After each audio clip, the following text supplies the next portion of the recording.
like him to live.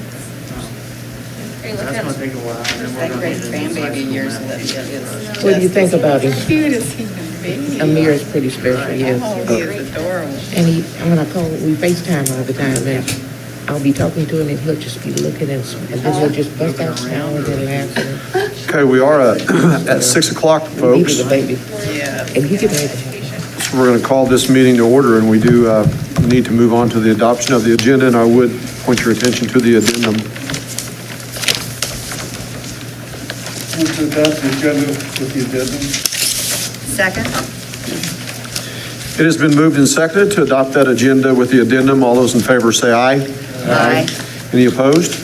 Okay, motion carries. 3.0, approval of minutes from the December 20th regular meeting. I believe there were 6 of us here in attendance at that meeting.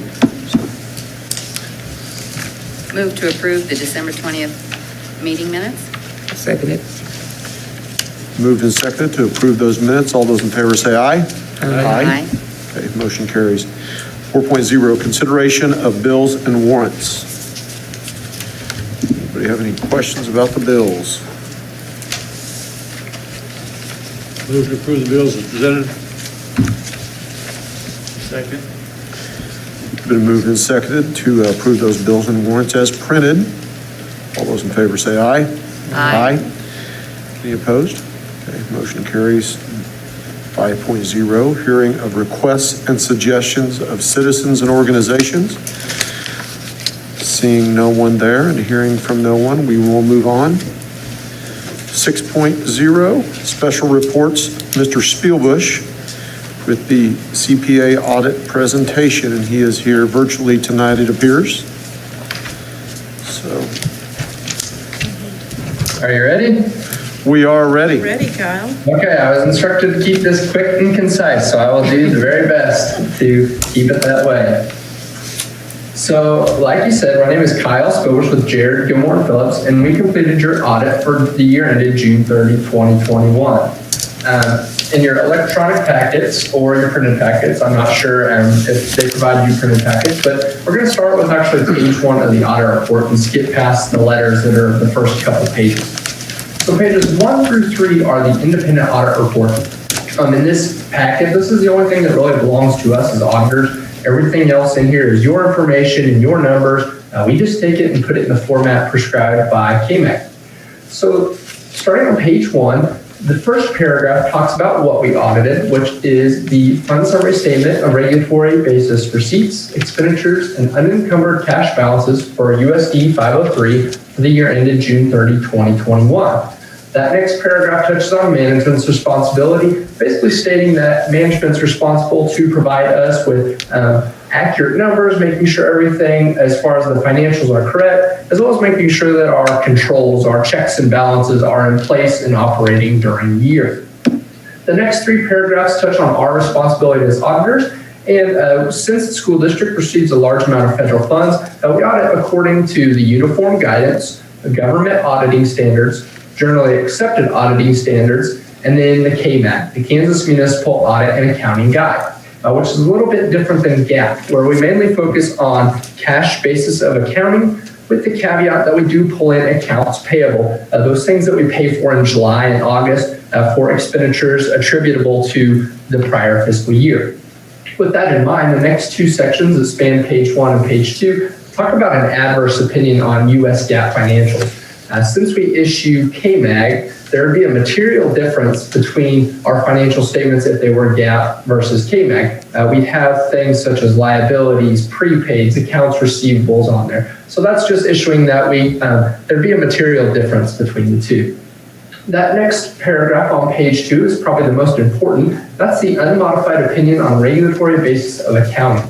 That's basically stating that the numbers presented herein are a material accurate representation of what happened during the year for USD 503. That unmodified opinion is the best opinion that the district can receive, also kind of known as a slang term of clean opinion. Finally, these last couple sections that span page 2 and page 3 talk about some supplementary information at the back of this audit, and that's required by uniform guidance as well as the KMAG. And then it also talks that we include the prior year information that we audited for comparative purposes. Finally, the last section talks about other reporting required by government auditing standards. Since we receive a large amount of federal funds and have that single audit and have to be audited according to government auditing standards, there's a couple more reports that we have to issue as part of your audit. Some auditors will give you that in 2 separate booklets, but we choose to put it all together in one report just for ease of access and having the materials all together. Pages 4 and 5 are kind of the meat and potatoes, I have to call it, of the audit. This is statement 1. This provides a quick overview by fund of kind of a quick snapshot of what happened during the year for fund. We've got the beginning unencumbered cash balance or cash carryover, and then we have our prior year canceled encumbrance column. Next is the receipts column, the money we brought in, following the expenditures column, which is the money we sent out to finally get that ending unencumbered cash balance. With KMAG, it's about a 10-page checklist of various requirements to various regulations that the district is required to follow in the state of Kansas. One of those is that each fund ends in a positive cash balance. As you can see, we did have one with a negative cash balance, but that is allowed for KMAG purposes because it's a grant fund. So that's money that we'd spent, and we're just waiting to get reimbursed for that. Finally, that next column is going to be those accounts payable items, and we add those to that ending unencumbered cash balance to get our ending cash balance or our cash per bank. If you look over there on page 5, you can see we break down the various accounts that the district holds down at the very bottom, and we do subtract an amount out for agency funds. So those are going to be activity funds as well as other funds that the school district holds that don't necessarily belong to the district. We just hold them in our accounts. Now we get to the footnotes of the audit. Footnote number 1 that spans all the way to page 9 is a pretty cookie cutter footnote that the first part contains just some general information about the district, the makeup of our board, various related municipal entities, and as well as KMAG information. I encourage the board to reread this each year, kind of re-familiarize yourself with KMAG, kind of triggers the memory of what KMAG is, but I'm not going to go line by line through that with you. Footnote number 2 on page 9 is our stewardship, compliance, and accountability footnote, or I like to refer to it as that KMAG checklist footnote. If we had any issues with that checklist, this is where they would be disclosed. As you can see, we just talk about that negative cash balance, and then we also talk about how we were in compliance with the Kansas budget laws, and we'll see that later on. Footnote number 3 deals with the deposits and investments. The first 4 paragraphs just kind of touch on some general requirements since we are a Kansas municipality. Things such as we can't go put our money in the stock market. All our money has to be in the banks in the counties we operate or surrounding counties, as well as that our money has to be secured at year end. That last paragraph on page 9 talks about our carrying amounts of deposits. As you can see, we had a little over $4.5 million worth of deposits at year end, and that bank balance was $4.3 million. And that difference is going to be to outstanding items, and we're going to see that on the next page. Of that bank balance, $404,000 was covered by FDIC insurance, and that remaining $3.9 million was covered with pledged securities. So we were fully covered at year end. Footnote number 4 is our in-substance receipt in transit. With school districts, a special caveat in Kansas is we recognize that money we receive in July for that estimate of expenditures from April to June, and that amount was a little over $700,000.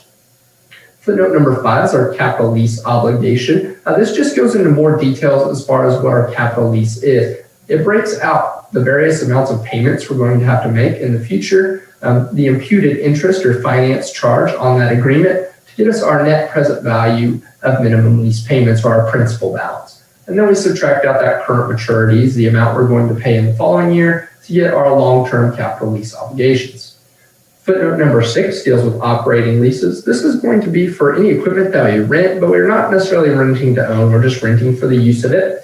And as you can see, during the year ended June 30, 2021, we spent a little over $25,000 on operating leases. And then we're just required to disclose the future amounts that we've agreed into at this point. And as you can see, that future payment is a little under $7,000 for fiscal year 2022. Page 11 is our long-term debt schedule. This just gives a quick snapshot of all the debt that the district holds. We start with our beginning balance, any additions for the year, and then our payments, and then our ending balance year end. And finally, that far right column is our interest paid. As you can see, during the year, we paid off a couple of our bonds, and we only carry the lease as our only debt per se. And like I said, with KMAG, this is just for disclosure purposes. With GAAP, this would have shown up on the financial statement. Down there below, you can see we do break out what those future payments are. And that's just simply to give you kind of an idea of when those payments are going to come due as far as for budget purposes. It kind of gives you an idea in the back of your mind, hey, we have a big balloon payment or just larger payments coming in the future. We just need to be aware of that. Footnote number 8 is our defined benefit pension plan footnote, or CAPERS footnote. Those first 5 paragraphs are just kind of some general information about CAPERS, what's been going on at the legislature regarding CAPERS, and also the contribution percentages for the year. That very last paragraph on page 12 talks about how much we remitted on behalf of our employees, and then that amount was a little over $1.1 million. Over on page 13, that next section, that net pension liability, is probably the scariest footnote in here, and that's that amount that we would owe if CAPERS were to ever quit being funded by the state. Now, we don't foresee that ever happening, but since CAPERS is an underfunded plan, we are required to disclose that amount, and as you can see, it is quite large, a little under $12 million. Footnote number 9 is our other long-term obligations from operations. The main purpose of this footnote is just to break down kind of our vacation and sick leave policy that carries over from year to year for our employees. Over there on page 14, underneath the numbered list, we actually do calculate what that liability per se is of the amount of hours that carry over, and that's a little over $91,000. And that's simply by just taking the employee's rate times the hours that carry over from one year to next. Footnote number 10 and 11 are kind of cookie cutter footnotes. You're going to see these year after year, and they really don't change. 10 being dealing with insurance, basically stating that we mitigate our risk of loss through the purchase of insurance. And 11 being that we receive a lot of money through grants. It's always possible a grantor could come in and say, hey, we disallow this cost, you owe us this money back. So there's always that worry or that potential out there for a contingent liability on a grantor coming back and reviewing those expenditures. Footnote number 12 is our interfund transfers, basically stating the funds that we transferred money from and what funds they went to, our authority for those transfers, and then the amount. And as you can see, we had authority for all our transfers. Footnote number 13 is one we saw last year in the subsequent event footnote, and this just relates to COVID-19, basically stating that it's still ongoing. We can't estimate what that financial impact could potentially be, and it's just kind of a general statement regarding COVID-19. Footnote 14 deals with our Sparks funding that we received during the year, and we just disclosed the amount we received was $158,000. And finally, footnote 15 is our subsequent event. If we had anything to disclose that was large or out of the ordinary after year end, this is where it would have been. As you can see, we didn't have anything to disclose. Now we get into the supplementary information. Schedule 1 is our budgetary comparison schedule. This just gives a quick snapshot as far as our budgeted funds, what our certified budget was for that year that we approved, the adjustments to comply with Legal Max, which is just based off of enrollment, and then we also have adjustments for budget credits, reimbursed expenses, loan proceeds, grant proceeds, anything that we received reimbursement for that we didn't necessarily budget for because we knew it would be covered with other funds, to finally get our total budget for comparison. And then we compare that to the actual expenditures charged by fund. And in the far right column, this is the one time a negative number is actually a good thing, as that means we were under budget in all our funds. You can see there on the general fund, we were over by 26 cents. The state gives you $1 leeway, so we were in compliance with that requirement. Page 17 begins Schedule 2, and these are our individual fund summary statements. I'm not going to go through each one of these with you, but I encourage you to kind of review these. These basically give you more detailed information as far as what happened in each fund. It breaks out where our money came from and where our money went. I encourage you to glance through those, kind of see how we compare to the prior year, how we compare to our budget by line item. It just gives you an idea kind of how the district did as far as hitting our marks with the budget. If you turn all the way back to page 45, this gets into those agency funds I talked about. And this schedule just basically breaks out and lists all the various agency funds that we're holding in our accounts that don't belong to the school district. Page 46 and 47 get into the district activity funds, and these are our activity funds that we hold that actually do belong to the school district. And these amounts are just listed to give you more detail as far as what those various activities are. Page 48 and 49 begin the single audit portion of this report. 48 and 49 is the schedule of expenditures of federal awards. This breaks down the grants, the federal grants we received during the year. We have the CFDA number, which is an individualized number assigned to each grant. And then that next column is going to be our provided to subrecipients, if we would have passed any of these grants through. Our receipts is our total money we brought in for those federal grants, and then our disbursements, that money that we sent out. I do want to point out on page 49, you can see the receipts was up almost $800,000 compared to the prior year. And a lot of this is going to be due to COVID-19 funding with the summer food service program, as well as various COVID-19 grants. Now we get into the single audit reports. Pages 50 and 51 deal with the government auditing standards. With single audit, we're required to look at internal controls over financial reporting. This is a pretty cookie cutter report, and we don't actually issue an opinion on the internal controls. We're just basically designed to look for any issues that we find during the audit. We didn't have anything to disclose, but I encourage you to read through there, kind of see those various types of things we might talk about. Pages 52 and 53 deal with the major programs we tested. With the single audit, we're required to select a program that meets a certain percentage coverage of federal funds and audit those requirements according to the uniform guidance that have various requirements for the various grants. And this report, the biggest point or part I want to point out to you is probably at the bottom of page 52, and that's the opinion on each major federal program.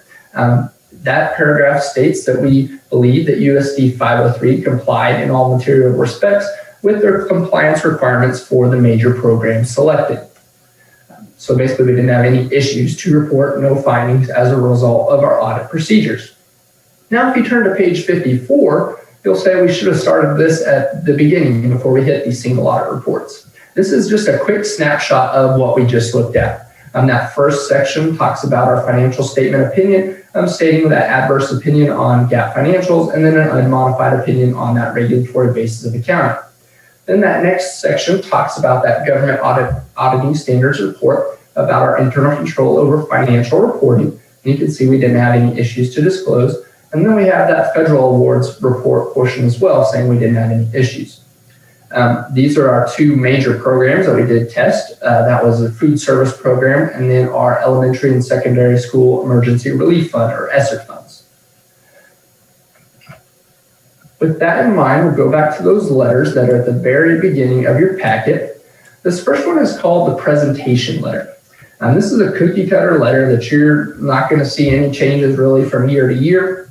In the past, if we had issues with management as far as getting the information we need or having various disagreements, we could come to the board orally and disclose those. Now we're just required to disclose those in writing. So that's all this letter is saying, that we didn't have any issues with management. That third page is going to be our audit adjustments for the year. And as you can see, those audit adjustments are pretty minimal. Only 2 of them. Some school districts have 3-4 pages of audit adjustments. So that's just a commitment to your staff that it just makes our job easier as far as they didn't have any misstatements that we needed to adjust. And finally, the 4th page in that packet is our management rep letter, or I call this the reminder letter. During the audit, we should have talked about each one of these points with management at some point.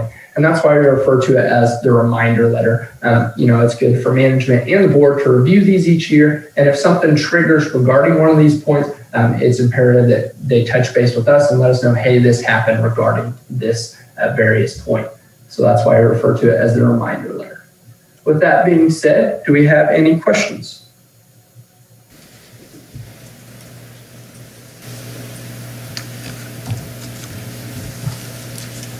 There appear to be no questions, Mr. Spielbush. Thank you for that lesson in the school district audit report. Okay. Well, you guys have a good evening. And if you ever do have questions, you can always reach out to Tanya, and she can get a hold of us pretty easy. So. All right. Thank you very much for your participation tonight. And I want to publicly make sure that we thank Tanya for doing a good job in getting this done. She's here if you have any questions for her, if you just want to clap, because this was where she was. Maybe she snuck out now that we're done. But I appreciate the fact that she takes it very seriously, works very closely with our secretaries and makes sure it's done. So, and our KSDE audit starts tomorrow. We're just in the audit. One thing after another. Okay, thank Absolutely. you very much. Okay, well, we're going to move on in the agenda then. 7.0, report to the superintendent of schools. All right, so the first thing we need to do is welcome Julie Legler, our new board member. This is her first board meeting, so we're glad you're here. And you came in January, which is Board Member Appreciation Month. So at each of your spots, you'll notice a nice heavy thermal cup that says Parsons Vikings. It's a little bit of appreciation. I'll say, I know, I can't imagine how hard it is to be a board member and to be a board member now.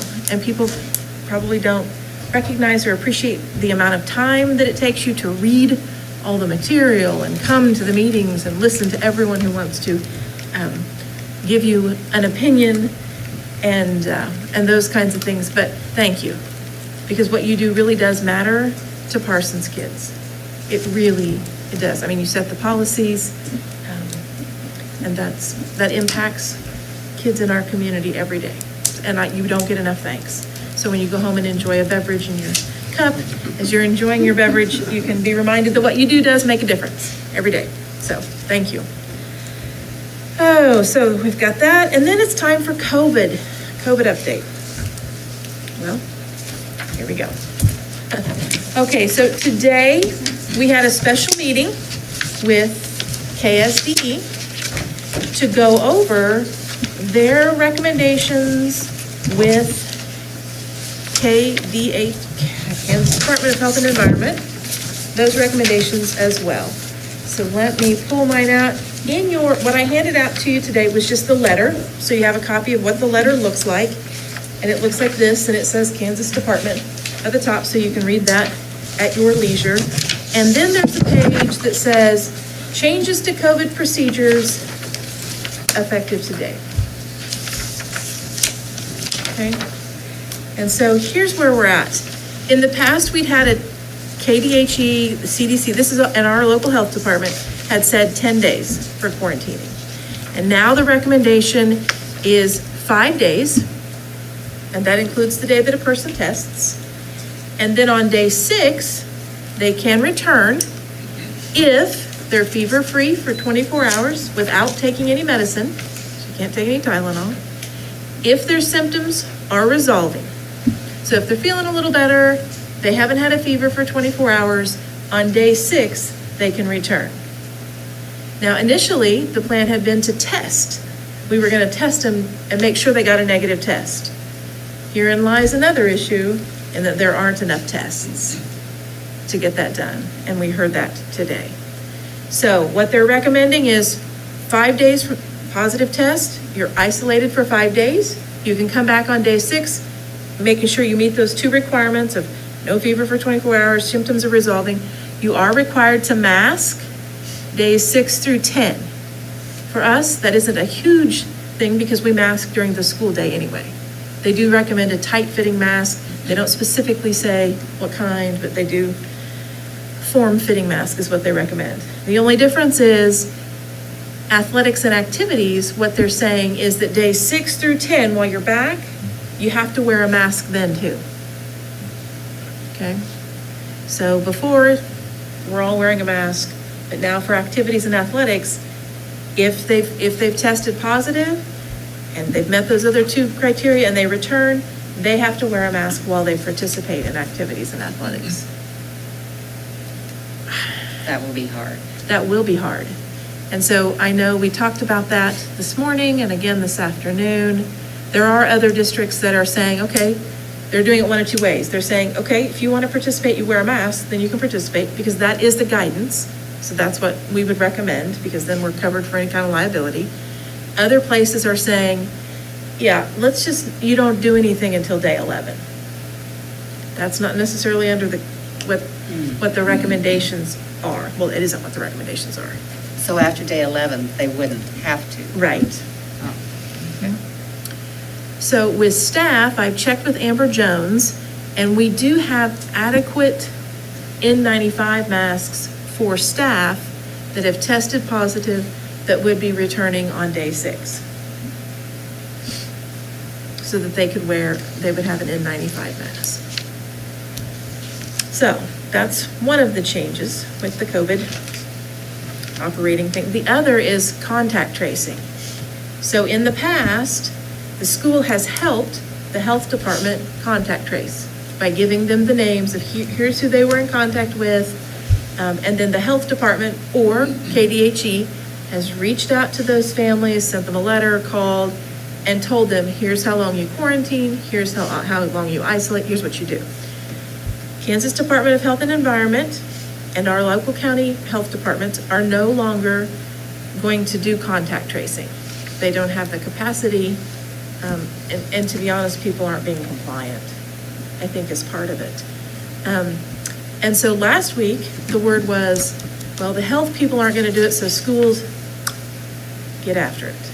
Well, and then that brought up a whole nother set of issues.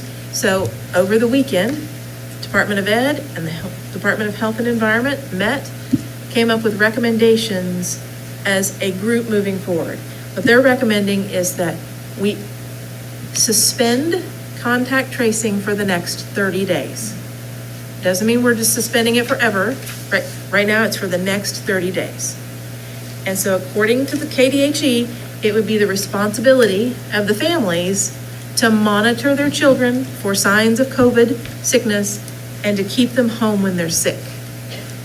And that no one will be required to isolate unless they test positive and or have symptoms. If you have symptoms, you're gonna stay at home anyway. Don't send your sick kids to school. If you test positive, you would isolate for 5 days. And then you get to come back. Remember, if you didn't have a fever without medicine, you had to wear a mask for the, and your symptoms were subsiding.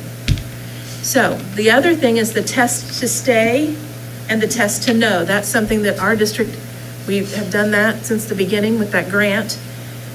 There are no longer adequate testing supplies in order to test all of the contact tracing that we were doing. And so we will suspend those two programs simply because we do not have the materials to complete it. We still have some tests available, and so if a student or a staff member develops symptoms during the day, they could come down and be tested. This morning, I think it was over 100 that they tested in the line this morning. And there were a number of folks that were coming through the line, and then I was there when high school kids were coming in, and they were saying, well, I was with so-and-so and so-and-so, and I think they tested positive. Can we test just to know? And so they were doing all kinds of tests. So today, and then during the day, Amber reported doing, I want to say 30 or 40, just tests separate from the drive-through completely.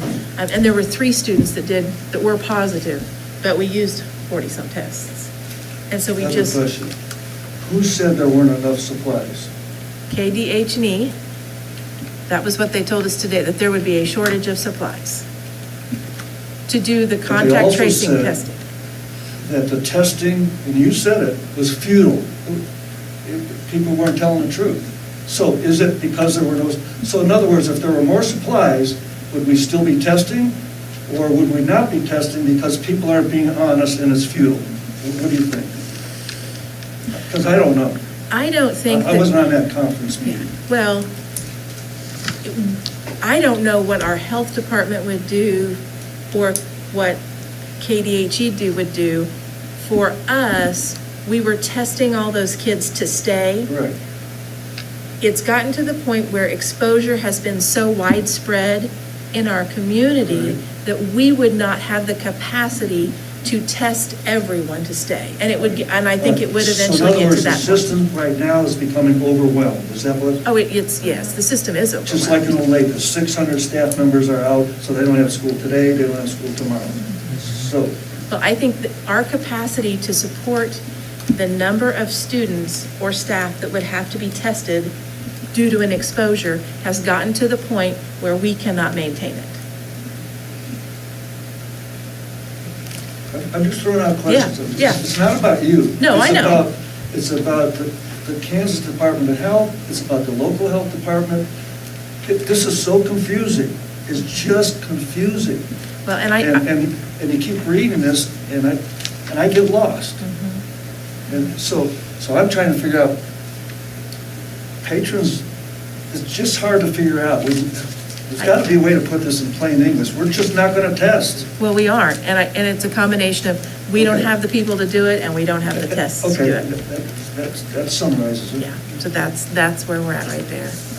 Now, they've said it's just for 30 days, and then they're gonna look at it again and come back to the group of superintendents, and we'll go from there.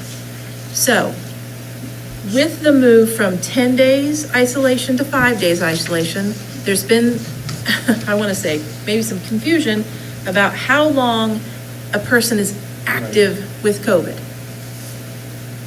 And that impacts numbers. So as of today, at the end of the day, for students that were within the within that 5-day cycle, we had 44 total district-wide, Just students and staff. and staff, okay. There were 7 of those 44 were staffed. Now, if we went back and included 10 days, it's going to be more than that. And that affects the positivity rate. But now we've switched to a 5-day. And so 5 days, it's 2.93% that are currently active right now, based on a 5-day isolation. Okay? So that's much better than it was on Friday. Friday, we had 78, and we were at 5.2. That was based on a 10-day isolation. We're comparing apples and oranges. We're going to have another week or two of 5-day isolation data in order to really, I feel like, get a good idea of where we're at. So, that's COVID. And in the county, the latest data was 517 in the county, and that was released last week on Thursday. I wasn't able to get an updated one as of today. So anybody have any questions about those things? Now, the general public, I went online today, and you can go online and get 4 tests for free from the federal government. Oh, okay. My daughter Katie ordered some, I ordered some, so, So people will want to do that. yeah. so That's a great I idea. forgot the website. But if someone Googles Oh, yeah, free it's tests, It's on the Is it national everywhere? news. Yeah, it's everywhere. It's everywhere. we've just been so absorbed with this today. It seems so. All right. Next on my report is ESER 3. Well, ESER 3, I'm still having those stakeholder meetings. We still don't have the new application. It's not been released yet. I think we've gone back to weekly KSDE meetings. And so, but last week, this contact tracing was such a hot topic that we didn't even get to ESER 3. So we're supposed to talk about that on Thursday. But I have made contact with stakeholder groups, and I continue to meet with those, and so I think we're making progress. What are you using for the civil rights organizations? And I stakeholders? haven't done that one yet. The students, I haven't done that one yet either. families? Haven't done that one yet either. Okay. There are surveys, but the thing is, there's not even an application yet or a deadline. So we're gonna get those things done. What I'm planning on doing is some surveys with some letters and also hosting meetings where people can come in and visit and share. So that's where we're at. But you did say the money that we do get has to be spent by the end of 2024? By September the 30th, 2024. Okay. So, I mean, this is my priority, I feel like, getting this ESER stuff done. So there is that update. The other couple things not on your board agenda, February the 16th at 5:30 in the high school community room. That will be the day that we have our board member refresher course from KASB. And so we'll make sure that gets out on calendars. And it was in the view, I just missed it on here. February the 21st is President's Day. So school is not in session that day and the district office is closed. That would be our regularly next scheduled board meeting. So it'll actually be bumped to Tuesday, which will be February the 22nd at 6 o'clock in here. So, all right. Does anybody have any questions for me? Hold on. Oh. So this ESER 3 capital outlay project, is that coming at a later place? That's coming at a later place when we're talking about managing those projects. Thank you very much. We're going to move on to 8.0, food service update from Barb McClellan. So here she is. Here we go. This right. food service. And each of you should have this report. It's got some green and some yellow and some blue on it. And this is the information that Barb's going to highlight tonight, and then you can take home to read. I confess, I did not do the report, but I will present it. Judy Neely, did our report, bless yeah. her heart, I am so glad she's in our corner because she's keeping us afloat and we're towing the line, whatever she says. Factors to consider this year on the revenues. Starting this, taking over food service has been a lot more involved than I even dreamed could be. You just think you go to your kitchen and it works. Not quite. Our revenue means our participation.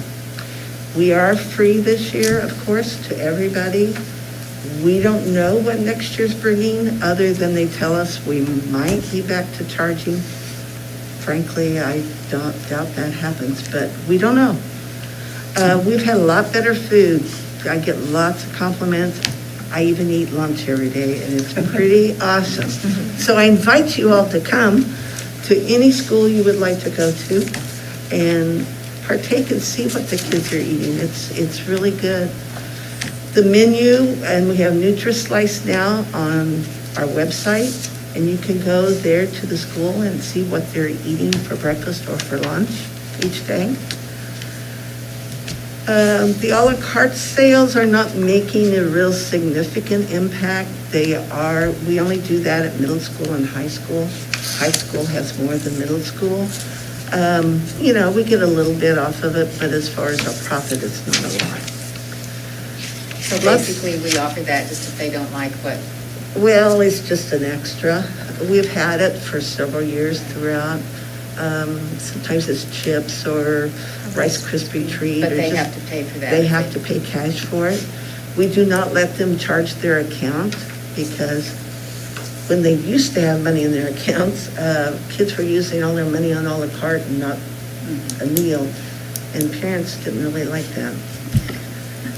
As far as the expenses go, we kind of started with zero inventory. So we had to do a lot of jumping in and buying carts. We had to get the major equipment. We had a lot of, the equipment just had not been taken care of well. And so we had to do a lot of replacing, and it all added up. Shelving was rusted. I mean, there was just lots of problems. And then, of course, you always have your minor equipment, which is your utensils and your gloves and your towels and whatnot. Last year, our staffing, we didn't quite have enough staff to keep things going if somebody was absent. So we added a little bit of staff, but we are now probably ready to reduce one at the middle school and high school. As people quit, we may not replace them. We're just keeping an eye on that, and we can always float them back and forth. It's a lot easier to do when you have control versus a food management company. We did provide 4 uniform tops and non-slip shoes to our employees for safety reasons, and everybody seems to partake in that well. We had the competitive salary for the food service director. We pretty well pay what the area school districts pay also. And then, of course, we had a little bit extra cost because we paid Judy Neely. She's worth every penny. The supply chain issues, boy, howdy, that's a big deal. We place orders. Sometimes we only get half our orders. So then you have to go to another company and try to get that. We have also had to participate at Walmart occasionally. So supply issues, and that's clear across the state. Western Kansas seems to have it worse than we do, so I'm thankful we're on the eastern side. With more population, it seems like we have more choices. As far as moving forward, we want to recruit a food service director that's a combination of education and experience to successfully manage both the middle school and the high school. We cook out of both kitchens. The high school food goes to Guthridge and Garfield. And then at middle school, we cook for Lincoln and St. Pat's. So we hope to reduce our waste. It's taken us some time to see what kids really like and what they will eat. During COVID, there was a lot of kids that ate more cold meals, and we're having trouble getting them back into eating the hot meals. So we're working on that by trying to make it something that everybody is happy with. And so we are revising our menus as we need to. Menus actually repeat 3 times a semester at this point. But if a menu didn't go over very well, then we're changing it up. We're going to monitor, we're looking at maybe doing some scratch cooking because prepared foods are harder to get and probably not as good for you either. But we're monitoring our USDA resources because they're looking to see what's coming next year. We don't know. We may not know till June, unfortunately. But then again, we may know soon. I don't know. We also, beginning in January this month, thankfully, they realized the cost of food has gone up and harder to get, so they've increased 25 cents per lunch, our reimbursement rate, which is about $5,500 a month for our district. And then there's also was a grant that we got for about $5,000. So we're looking at every nickel, trying to make it last and get our feet on the ground and go forward. And you can see the participation that we have down there. As far as that. So, any questions? This is a little way out there, but some schools are actually using that food waste for compost. Not that you have to do it, just saying it's a project that someone could take on. Just a thought. Yeah. And it looks like the high school kids don't eat lunch very often. They don't. Well, and They they also have open lunch, and so for 10, 11, 12, or 11, 12. Junior seniors. Junior Seniors, seniors. So yeah. they're able to leave and So you've really only got freshmen and sophomores, and sometimes, they're the ones that will buy the Okay. a la carte and don't come on. If you have open lunch, that's always been the go-to, or what the kids want to do.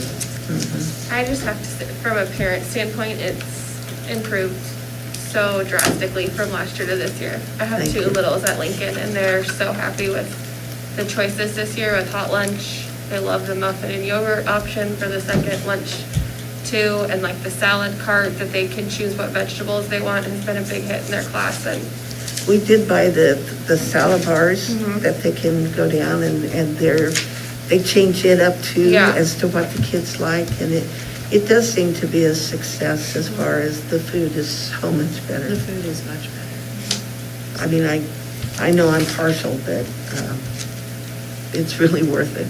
And the ladies in our kitchens and the gentlemen in our kitchen, they've all worked really hard this year to make sure that stuff's ready and that it looks nice when it goes out and that it smells good and that we have enough. And so anytime you take over a program and start from scratch, there's always bumps in the road. We've had some bumps in the road, but they've done a good job and we couldn't have done it without them. So, and Judy and Barb here just keeping us on track.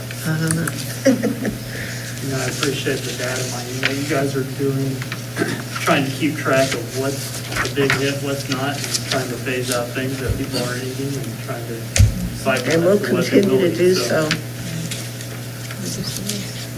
Good job. You're pleasing the customer. That's our goal.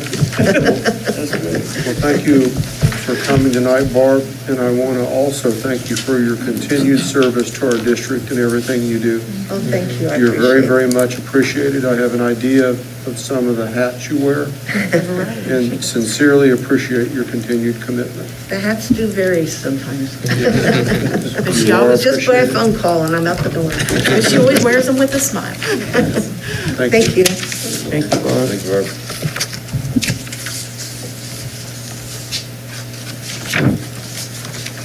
Okay, we're moving on to 9.0, report on the January Tri-County Board meeting. Okay, Mike couldn't go, so I had a reunion, went to and went. The main part of the meeting was on their winter, spring initiatives. Recruitment and retention is a high priority, as it always is there. IEP paperwork and meetings became overwhelming with COVID.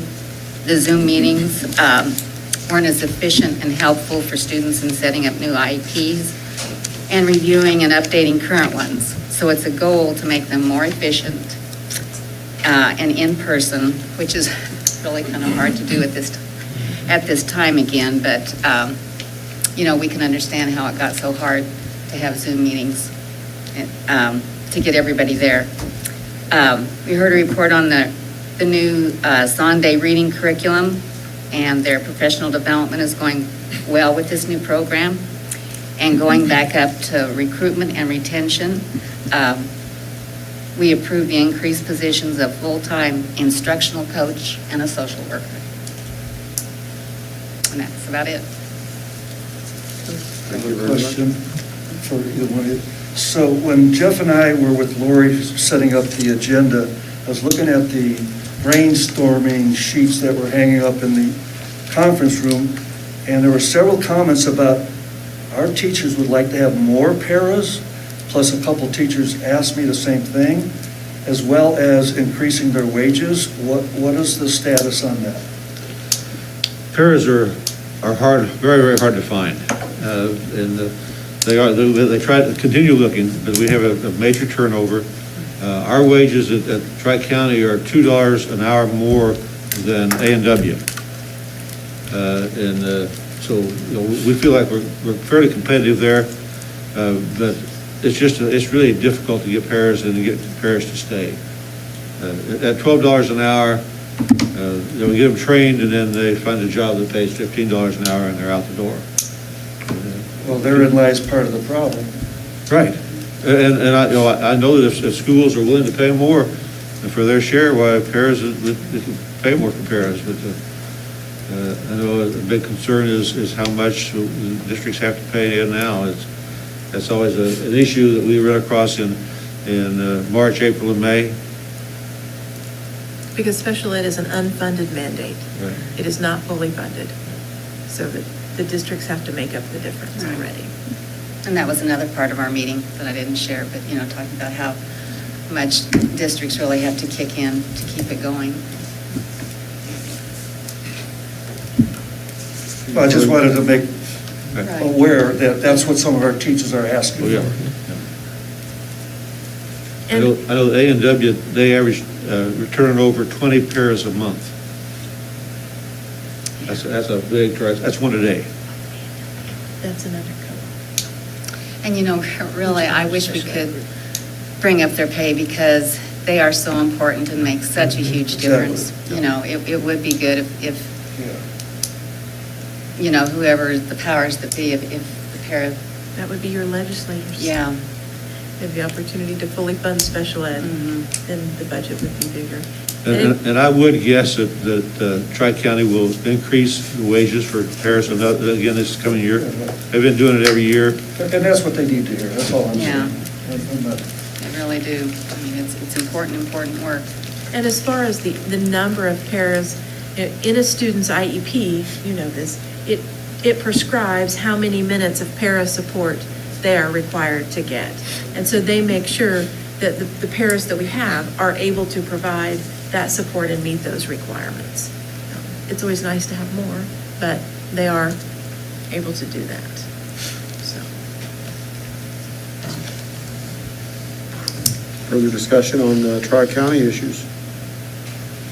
Okay, moving on to 10.0, which is the organization of the Board of Education and appointment of individuals to certain capacities here. So typically we start with the president, then we go to the vice president and second vice president, and then we also have traditionally appointed a representative for the tri-county board meetings, with the rest of us serving as alternates, because when the main person cannot attend those tri-county meetings. And so, Ms. Legler, I don't know if you're familiar with how this works, but all of the member school districts of tri-county special ed have a person on their board. And so we have to appoint someone to their board. And then if that individual can't go to that meeting, which is traditionally once a month, then someone else from our board can go. So we pretty much name everybody else as alternates. So at that point in time, we need to reorganize for this 2022 calendar year, really. So. All right, I will nominate Jeff Prayer for president. Okay. Second?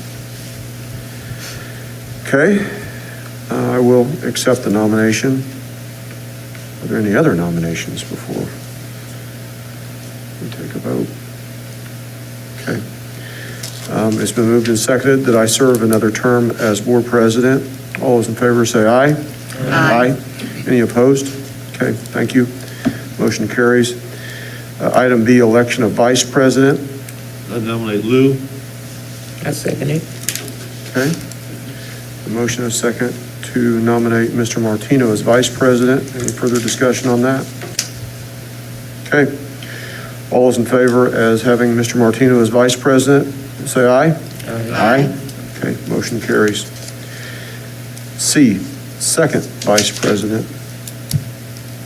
Thoughts on that? Again, Mike? Nominate Mr. Castle to be second vice president. Second? Moved and seconded to have Mr. Castle as second vice president. All those in favor say aye. Aye. Okay, motion carries. D, appointment of representative for the Tri-County Special Board meeting, with the understanding that the rest of us will serve as alternates. Is there anybody that would like to volunteer for that? Learn more about special education? I'll do it if nobody else wants to, but I certainly would give anybody who wants to do it the opportunity to do so. Give us the specifics on what nights the board meetings are, how long they last, and so forth. It's the second Wednesday of the month at Independence. Gosh, I don't believe we've had an hour meeting in a long time. It's running 30 to 50 minutes This long. last meeting was 6 to 6:38.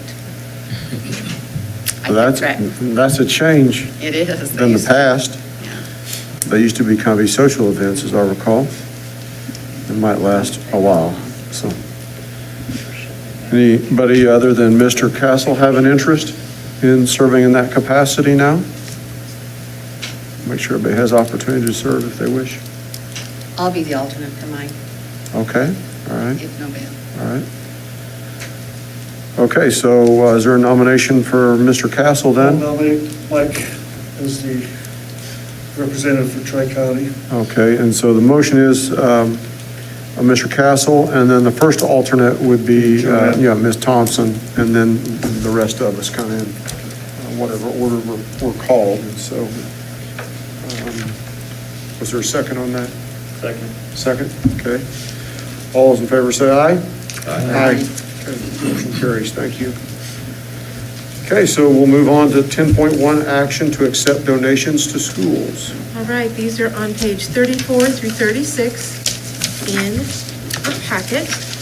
And if we look for the month of December 2021, at the district office, Parsons Education Foundation offered 11 different mini grants. 3 to Lincoln, 2 to Guthridge, 2 at the middle school, 1 that was a middle school, high school combo, 2 at the high school, and 1 for Tri-County Special Ed, totaling $6,201.54 worth of donations. At Lincoln Elementary in the month of December, there were 4 $100 gift cards, given for students in need by an anonymous donor valued at $400.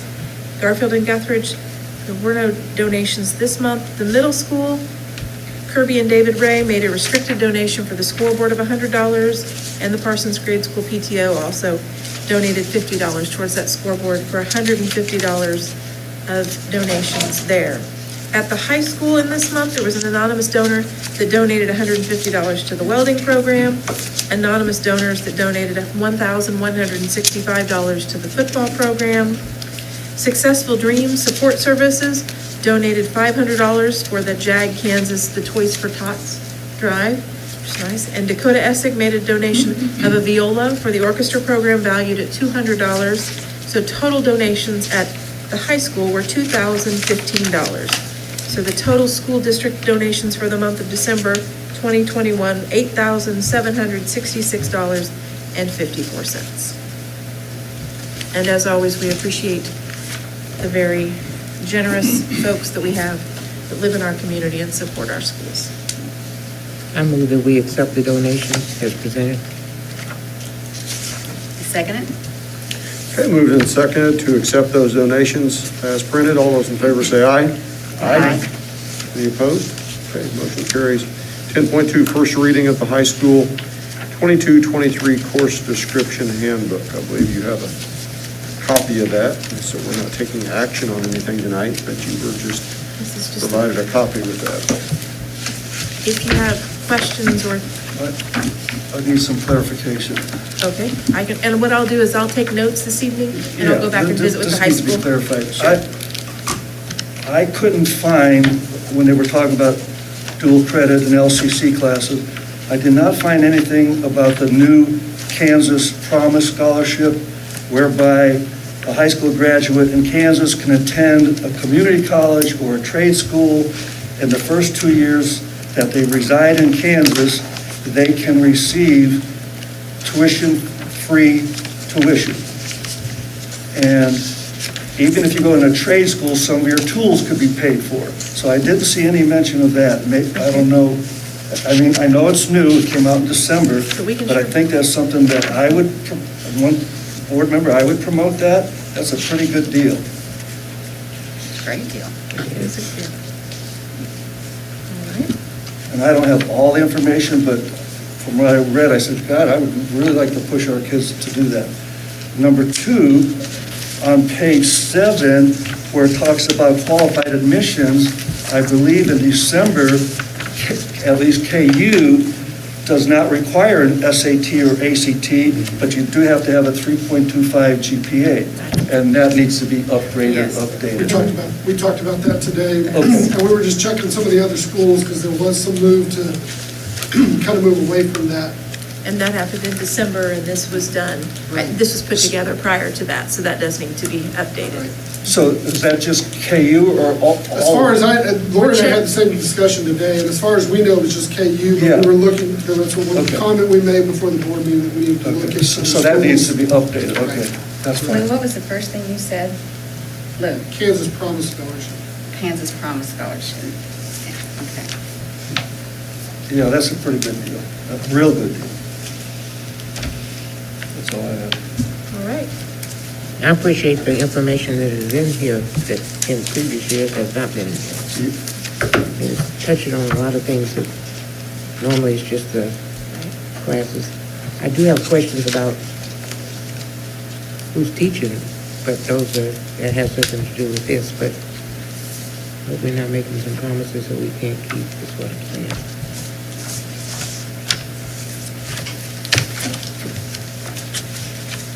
Anything further on the course description handbook, first reading? And so we will discuss this further at the next board meeting and take action. So if you have issues that come to your attention, please correspond with Ms. Ray about those and Mr. Cadiz. Okay, 10.3, action to hire a construction management firm. All right, so I think Ben and James are out there. Are they out there? One of them. James was, yeah. Oh, he was there, he may have given it. All right, with the ESSER 3 money that's been given, You know, we know a portion of that has to be set aside for learning loss, but we also know that this also provides an opportunity within those 15 allowable categories. With ESSER at 3, you only have 15 different categories. It allows us to do some capital projects that will require quite a bit of money. And so these are some projects, these are just possible projects. We've got to still meet with the groups and those kinds of things to get other ideas, but these are the things that our facilities team met. And we're kind of looking at, and they've been on the radar for a little while. And the reality is, we can't manage all of these processes. The number of requests for proposals and the rules when you spend federal money are much more stringent than just getting the RFP, you know, sending out the RFP, getting the bids, we pick the bid. There's all kinds of things like with Davis-Bacon laws. There's just a variety of other things that are attached to federal money. And our folks are really busy already. So the time it would take to do these things, I don't know, do you guys want to? No, look, they're just quiet. Do you want to talk about your stuff, or? Talk about it? Or my stuff, or? Well, we are, as part of that, we're getting the windows for the other buildings. Lincoln and Guthridge is done. Lincoln's is sitting here waiting to be done. But the high school and Garfield windows are part of it. The big one will be the HVAC at the middle school. They'll replace all those rooftops up there. That's going to be quite a task. And that goes directly to the air quality and the control and being able to regenerate the air, which ties directly to one of those 15 allowable uses. A lot of times when we do like an HVAC, if we have someone that can write the specs for us, and then, you know, we send it out, then they can still bid on it. With federal money, if a company writes your specs, or the guy that you always use writes your specs, then they're not allowed to bid on that project. Just a little added layer of protection, you know, of the community's dollar. Yeah, I mean, in terms of my stuff, we have the intercom and bell system, which we're planning on doing sound reinforcement, just because it's so hard sometimes for the kids to hear through the masks. So they can plug in and actually have speakers in the ceiling in their rooms that are also the intercom and bell schedule systems, and all the buildings would be on the same system. There's the like tornado alarm and security aspect to that as well. There would be cameras at least at the middle school and high school to help with the, you know, I mean, that's the thing with, you know, we don't know with contact tracing, we don't know the ESSER 3 stuff yet, but that was kind of the goal with that, was to help with contact tracing. So if they change that, then we'll have to be flexible with that. Have you looked into in classroom cameras, like some school districts have? Which helps with the contact tracing? Some as school well as districts behavior? Do have them, yes. We haven't needed them for the security and the behavior stuff yet, but we may need it for contact tracing, so it's something we've looked into. But I believe, Jeff, don't you have to contact with the PNEA to do? Yes. Yes. That's the route we did when we were in Coffeyville. And you're right, Lou. Before we could put Yeah, I cameras just want in to make sure we're not classrooms. stepping on your toes. Right. But No, yeah, I mean, if there's with and without options, and there's positive and negative, and yeah, there's a lot of. And the other thing is, have you looked into the vaping and bullying detectors that you could put in restrooms? This is more for right now. This is focused on ESSER 3, anything that could qualify for ESSER 3 specifically. I mean, I know we've installed one. The high school Yeah. the high school administrators and I have looked into a couple programs, one that Independence uses that would have the sensors in the bathrooms. But again, those are also kind of tied into those systems that Ben is talking about. That's what I'm saying. Yes. Okay. Yep, we're looking at those as well. And some of these projects will be eligible for ESSER 3 money based on those 15 categories. Right. And there will be some that, depending upon contact tracing and what they require, may not be eligible, but would be a capital outlay project, and we do have money in capital outlay to get some of these things done. And I mean, and one of the things is like, I know I've talked with James about, because we have some bleed over on like the keyless entry. I mean, that's a project that both of us would be involved in terms of the, the computer server side, because, it's a digital system versus, who gets the cards and how we do that. Even with like HVAC systems on, the management software for that, I've kind of been involved in that a little bit, but a lot of it is like, who's going to install this equipment? Who's going to run all the cabling? Because I know the cameras we currently have at the Mills High School, if we bought new cameras, all the cabling have to be completely redone. And that's just something that the scale of all this stuff hitting at the same time, or even over a couple years, is just more manpower hours than we have right now. And we know what it was like when we did the phones and bought the phones and then tried to install those on top of managing all the new devices and doing the one-to-one, that we just didn't have the capacity to do it. So my recommendation is not necessarily that these are the projects we're going to do. We're going to flesh that out with the groups that we meet with and with the board. But I would like I want to hire someone to manage it, a construction management firm. Someone who will be responsible to make sure that we've met the federal guidelines, that we've done the RFPs correctly, we have done the bids, the specs, to make sure that everything is correct and they can manage it. Now, these two guys will still be here on site and would be a contact person, but we have to remember that all of this has to be done by September the 30th of 2024. So the ESSER money would cover The majority of these, but we haven't specifically said, the ESSER application hasn't come out yet. What they've said is they're changing it, so just wait if you haven't filled it out. So we're still waiting. But these are things that would meet those 15 guidelines. But would the ESSER money pay for the construction management? Yes, Yeah. a part of their Well, how fee. much is it gonna be? It would be 10% of the project. Which is how much? Well, that's what they're gonna find out for us, is how much the project. So we're gonna hire someone before we know how much we're gonna have. Okay, so we're hiring someone to go out and get all the information and then bring it to us, and then the board can say, yes, we're going to move forward with this is how much it's gonna cost, and this is their 10% fee. So we're not committing to any money right now. They've got to tell us how much the project's gonna cost, collect the information, and then from there, the board will decide, okay, do we wanna do this one or not do this one? And this is what the 10% cost would be.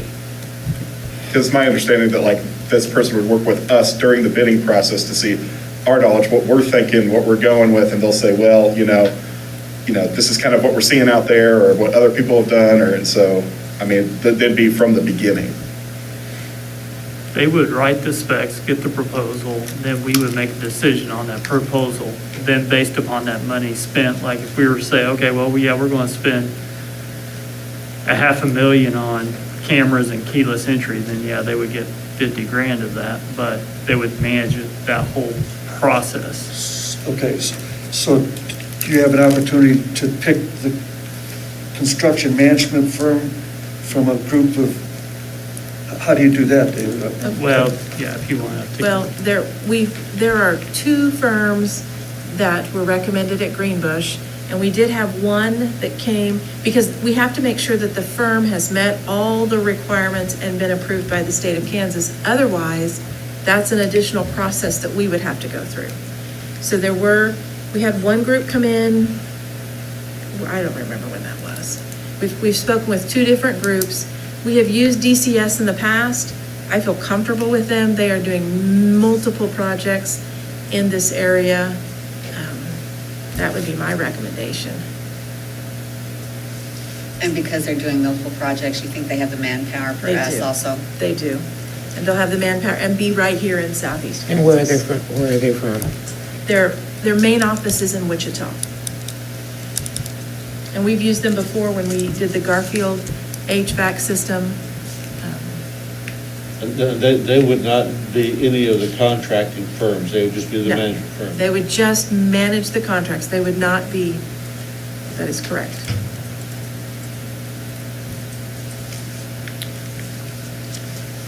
To be honest, we're going to have a hard time moving forward with any of these projects unless we hire someone. Yeah, I think the reality of it is we've got a lot of different projects and we actually have the The funds. funding Right.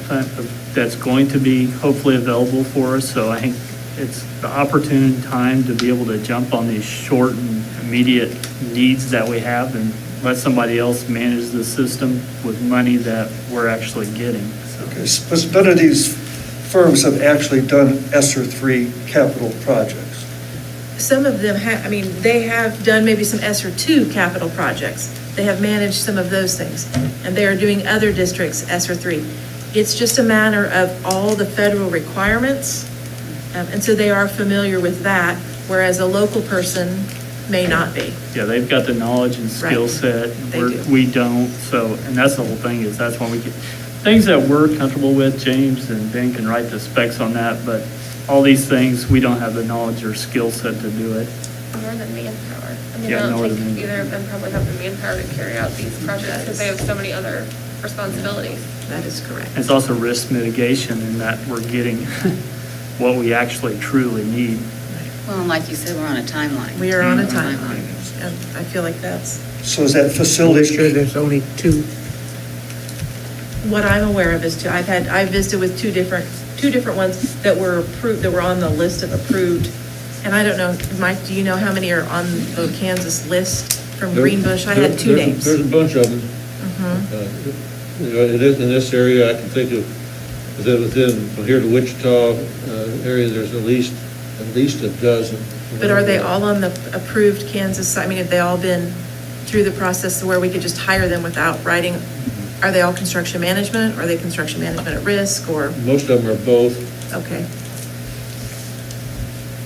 So, I feel like we've done business with DCF in the past. It's been, I mean, they're reputable. They've done us well. Trust them, and I think that's part of it with this amount of money.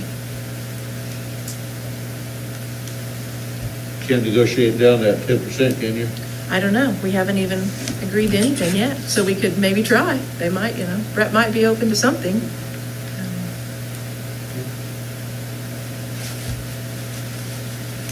We're paying 2% for our construction project, Per project? for the construction project at Altoona Midway, 2%. Right. And part of that is that it's construction. And we aren't doing, these projects aren't considered construction. So there is a difference between what a construction would be and then a management. Why the big difference? We went through construction and management at risk, and they have to put their price to the state of Kansas, and the state of Kansas approves that fee. So they are very competitive. And if we go on at risk, if we went the at-risk route, then we would have to hire an architect Right, to here. write our specs. Yeah. This way, these people can write the specs, but they cannot bid on the project. So they're gonna get a little bit more because they're writing the specs.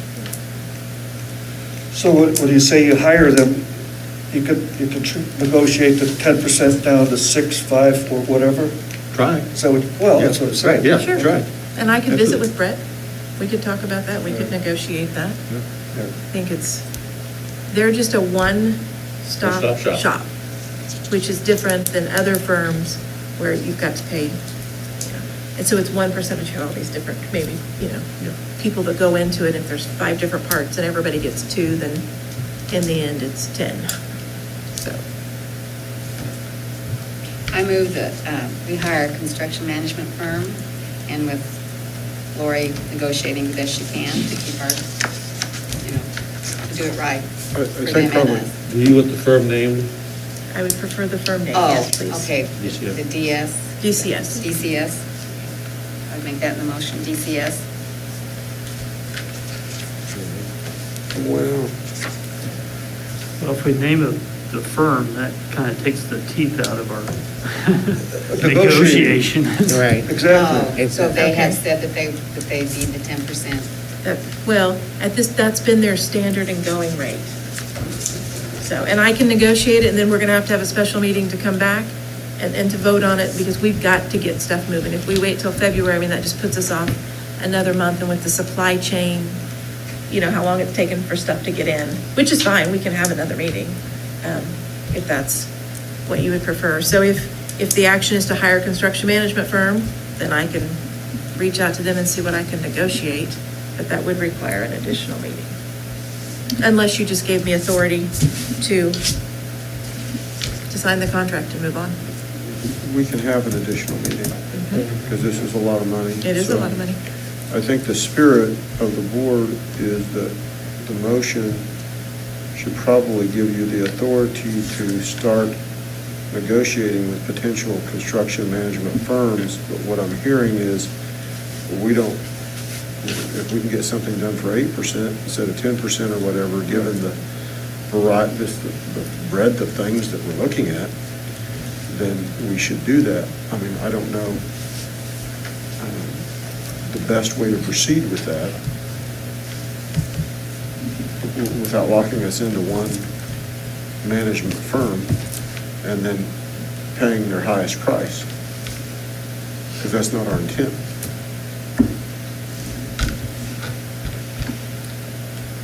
I agree. That is not our intent, to pay the highest price. So I would leave it open. And then a special meeting also. I think we're going to have a special Yes, meeting right. to adopt or not whatever the construction management firm's proposal is.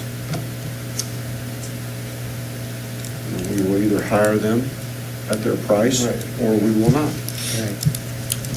But we don't know what the prices are. And so I think probably for now, we would need to understand what the management firms are proposing, because if they see all of the things that are on our list that they're going to be managing, then that gives them an idea of how much money they're going to make, and they may do it for less than 10%.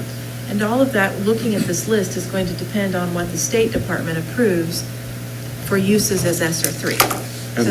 And what we add on Right, beyond for ESSER 3. capital outlay.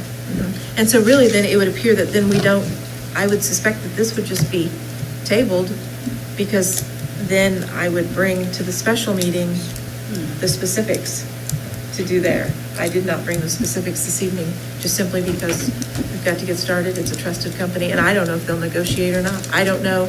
I know there's a lot of places, and they have a lot of federal money, and so they may not need to negotiate because they may not have, the time to get projects done, and so they may just take those that are willing to pay the price. I don't know.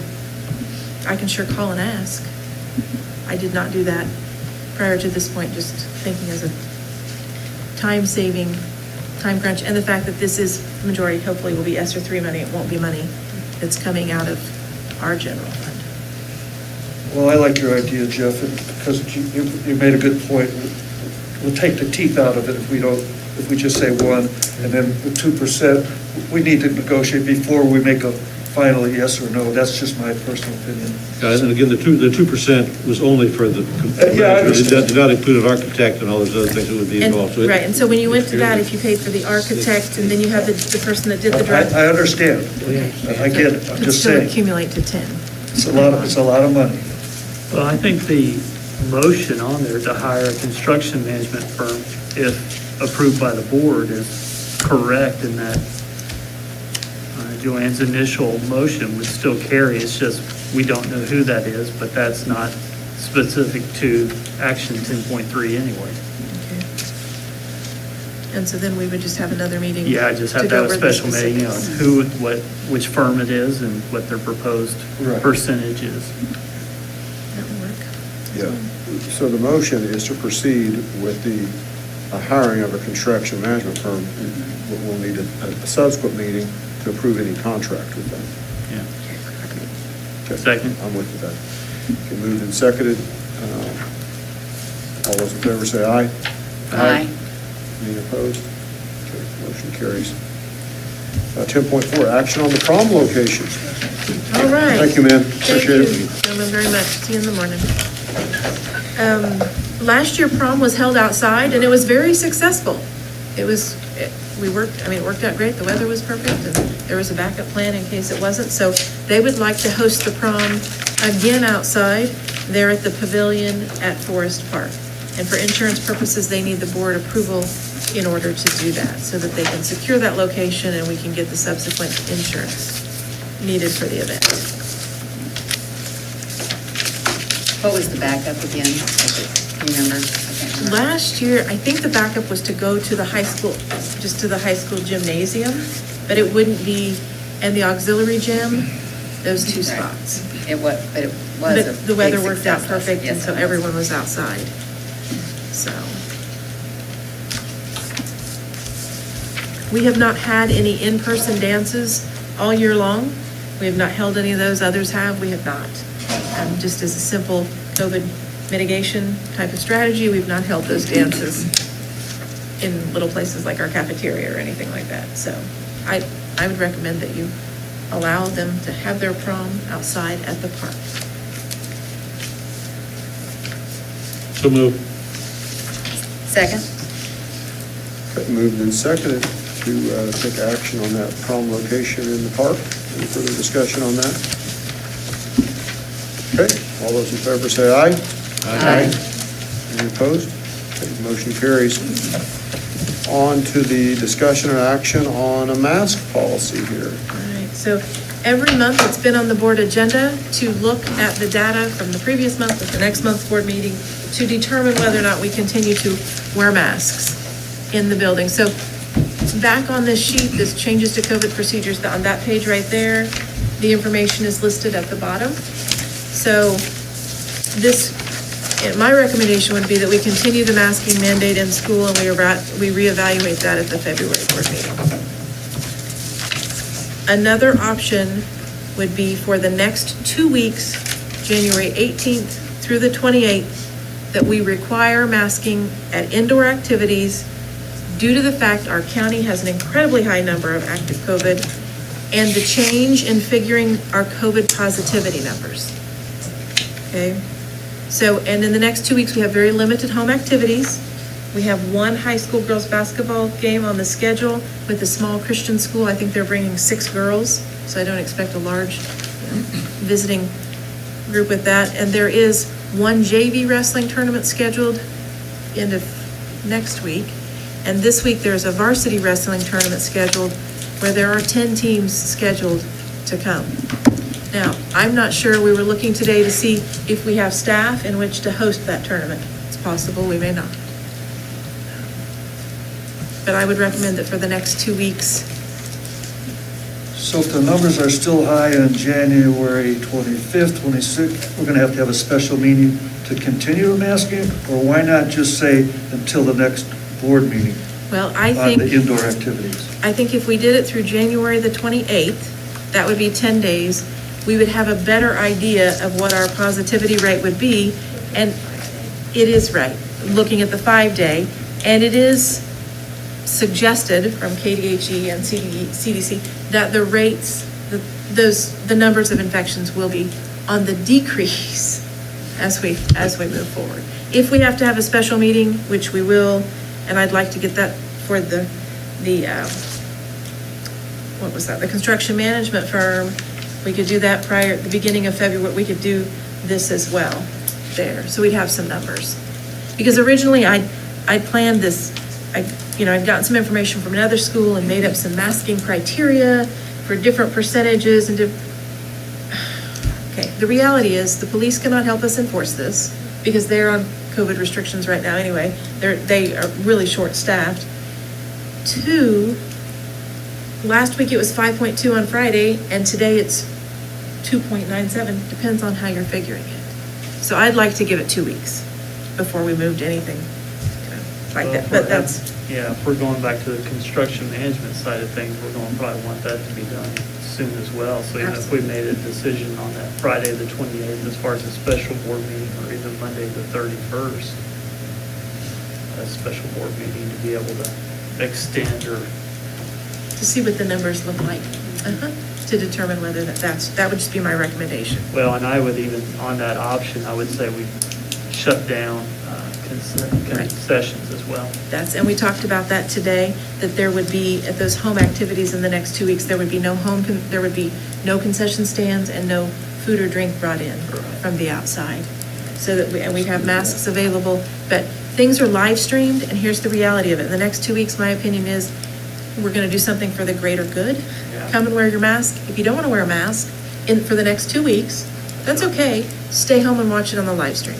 Please don't come and fight with our people. And, there's no, those kinds of things. That would be, or it could just be that we continue the masking in school and we don't even mask for the next 2 weeks, that in activities. Totally, that's up to the board. I would make a motion to continue mandated masking for the schools through February board meeting, and then also for the required masking through the 28th, A second. And the food service, including the food service, stopping the food service at these activities. I'll second that. Ms. Legler already seconded. Oh, I'm sorry. No, it's okay. The microphone must not be on. And then do we want to tack on the COVID leave policy to this line item, or we want Yeah, let's, so we want let's, to go ahead and do this first? yeah, let's do this first. Hold on, will you repeat the motion of what's the Yeah. Continuing the mandated mask mandate through the February board meeting for all, or for all school activities, and then for all indoor activities through the 28th, and no food service at these indoor activities. So for daily instruction, we're going to keep on going as we're doing. The change is added on to that daily instruction aspect. We're going to require masks for indoor activities and cease any concessions or the introduction of outside food or beverage into these activities. We will allow the teams to bring in Right. food, correct, for the wrestling tournament? For the team For the members, teams. for the For the teams, teams. for the teams. But like I said, it's quite possible we won't have the staff to run that large of a tournament on Friday. We're working out those details today. This goes to the end of January 28th. 28th, yes. Okay, any further discussion on that? It's been moved and seconded. Okay, all those in favor say aye. Aye. Anybody opposed? Okay, motion carries. So now we have a COVID leave issue we need to address. All right, so in the past, the district's COVID, this is at the bottom of that page. The COVID leave in the past has been, the current policy is 10 days, which is reflective of the former 10-day isolation order from KDHE and the local health department. Since the new policy, or the new recommendation, is to have a 5-day isolation order from KDHE and the local health department, the board has a couple options. The board can follow the guidance of KDHE and the local health department and make the policy reflective of that, which would mean, before today, grandfathering those in that are already out, and then from today moving forward, move it to a 5-day COVID leave policy, so they're eligible for 5 days of COVID leave, because upon that time, they can return. If they aren't able to return or choose not to, or whatever, they would still then use paid time off. So they would get 5 and then would use paid time off, since 5 is what's the recommended for isolation. You could do that, or the board could continue with the 10 days and just say anybody's eligible for 10 days. And maybe you want to take action, and maybe you don't, but I wanted to bring that to your attention. And upon returning, they're gonna receive a mask, And they, yes. N95? An Yeah, N95. N95, absolutely. So when Okay. they come back on day 6, Mhm. they'll be their N95 and their little baggie that they will get to wear, that we will provide to them when they come back. But it's 10 days or 5 days. Does everybody understand the issue here? We granted those vaccinated employees 10 days paid time off for the variety of reasons. So now, if we change that, we would be pulling that back, clawing that back to 5 days. So I just want to make sure everybody understood the issue here before we acted. And originally, it was based on 10 days because that had been the isolation order. Yeah. And it's been changed now, but it's totally, Well, if we do go to the 5 days, it doesn't, hopefully, they would have their own sick leave then. Right. Most that. districts around are requiring them to use all of their own sick leave and aren't providing any COVID leave. And we talked about first-year teachers may not have accumulated. That's true. And if we didn't do that and you had, a 10-day quarantine, you almost use up all your paid time, so. that's why we did that.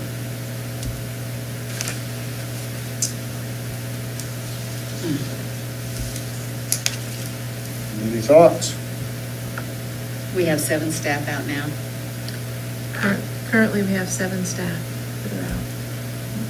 And the 7 staff that We have are 7 out. teachers. That's just 7 certified teachers. Is that as of today Well, numbers?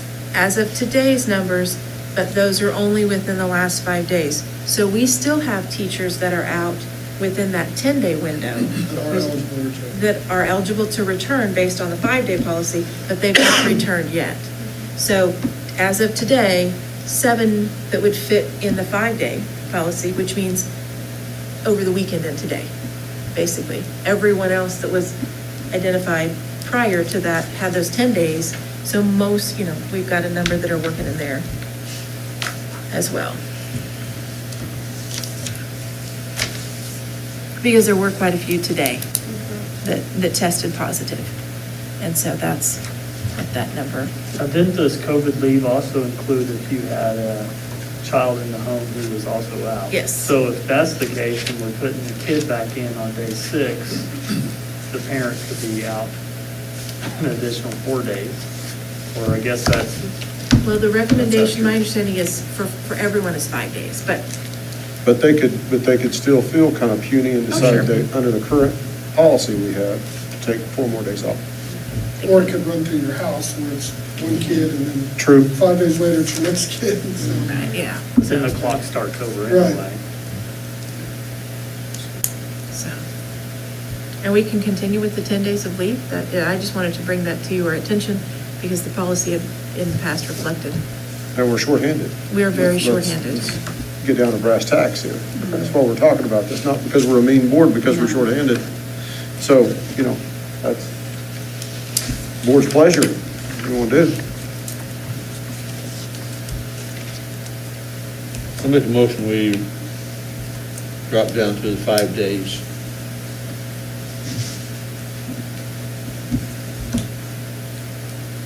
Yeah, it just doesn't make sense for it to extend past what the other recommendations are and what we're doing for the students.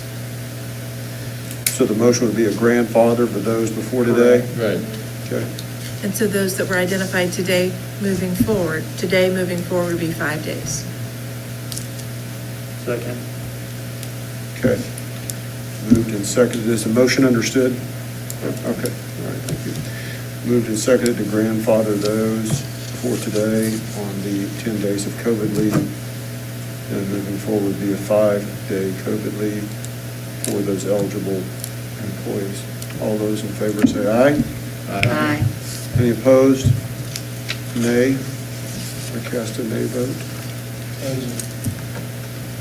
Blue, what did you say? I'm I sorry. said no. Blue cast a nay vote, so motion carries 5-2. Okay, so, moving on then to executive session. What type of time do you think you need this ready? I would say 10 minutes. Okay, The so most. we probably need to take a 5-minute break, and we need, I would say, probably start with 20 minutes in. So let's take a 5-minute break, bathroom break, and then we'll need a 20-minute executive session. So we need a motion on that. I move that we go into executive session after a 5-minute break, so at 7, we'll come back at 7:37, or 7:38, excuse me, and continue until 7:58. Okay. All right. Who's going to be present? The initially present will be Ms. Ray and Mr. Pegues and the board. And then we will probably send some people out. Second. Okay, moved and seconded to take a 5-minute break. We'll actually do it 7:34 to 7:39. And then we'll enter executive session 7:39 till 7:59 for 20 minutes to discuss confidential employee information pursuant to non-elected personnel exception or COMA and the exception for employment employer negotiations. All those in favor say aye. Aye. Okay, so we're recessed for 5 minutes, then in executive session for 20 minutes, back in open session 7:59.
Okay, we're back in open session, so I'd like to extend the executive session with just the Board of Education for 15 minutes, and so I'll need a motion in that regard. I'll move that we extend the executive session for 15 minutes to go from, it would be 8 o'clock to 8:15. Okay? Second. Okay, moved and seconded to extend executive session with just the board present to discuss confidential employee information pursuant to non-elected personnel exception and the exception of employee negotiations in Tacoma. 8 o'clock to 8:15. All those in favor say aye. Aye. Okay, thank you. Return to open session at 8:15.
So it is 8:15, so we're back in open session again, and we're ready to move on to item 10.7, action on the superintendent's contract for the 22-23 school year. And so I do need a motion on that to renew Ms. Ray's contract. So moved. Second? Been moved and seconded to renew Ms. Ray's contract for 22-23. Any further discussion? All those in favor of that, say aye. Aye. Any opposed? Okay, motion carries. 10.8, action on the assistant superintendent's contract for 22-23. Also move. Second. Moved and seconded to approve Mr. Pegues' contract for 22-23. Any further discussion? Okay, all those in favor say aye. Aye. Any opposed? Okay, motion carries. 10.9, action to extend contracts of building administrators. And so those administrators are listed, and I would recommend that you approve those listed for the 22-23 school year. So moved. Seconded. Moved and seconded to approve those building administrator contracts as listed for 22-23. All those in favor say aye. Aye. Anybody opposed? Okay, motion carries. All right, we have resignation from employment. We have 3 of those. One of those, Christina Berg, high school child nutrition staff, effective January 7th, 2022. Tyler Beardmore, high school math teacher, effective the end of the 21-22 school year. And Keisha Hammonds, food service director, effective January the 14th, 2022. I recommend you approve those resignations. So moved. Second. Okay, moved and seconded to approve those resignations. All those in favor say aye. Aye. Any opposed? Okay, motion carries. And let's see, that's all we have. We don't have any recommendations. Oh, then we have for- recommendations from, sorry about that. I'm back. Yeah. Oh, okay, there we go. Yep. There we go. There you go. Okay, so recommendations for employment. I recommend Kate Barkus, full-time substitute teacher, effective January the 18th. Allie Hicks, full-time substitute teacher, effective January 18th of 2022. Tyler Manners, middle school secretary, effective January 25th, 2022. I recommend that you approve all of those folks for employment. So moved. Second. Moved and seconded to approve those recommendations for employment. All those in favor say aye. Aye. Any opposed? Okay, motion carries. No further business. We are adjourned this evening. Thank you for your attendance. That's what I think they said.